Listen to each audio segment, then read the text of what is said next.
But we have to go back.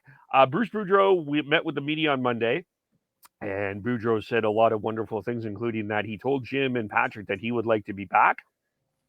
And the second question in the press conference, I believe, was from Jeff Patterson, who asked about it.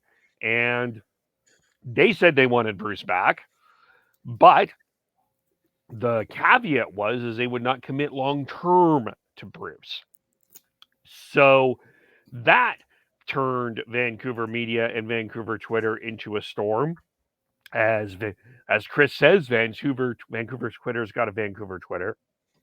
I'd like to start with my own statement and see where you guys go here. I think that the position on this is logical in a lot of ways. You have Travis Green on the books. You have Jim Benning on the books. And I'm not sure what John Weisbrod's contract status was, but that also might be something they might be still paying for. I understood where they were coming from because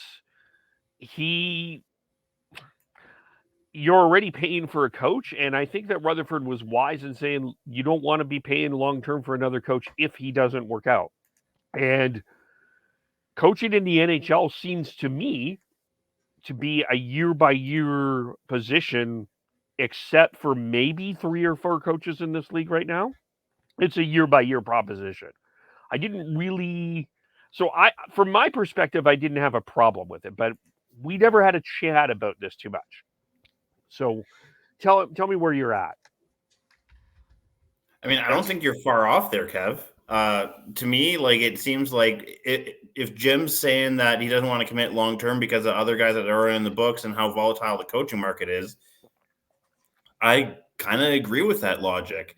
That, and he probably is also having to keep Francesco happy in the sense of, I'm already paying these guys and you want me to shell out how much for Bruce?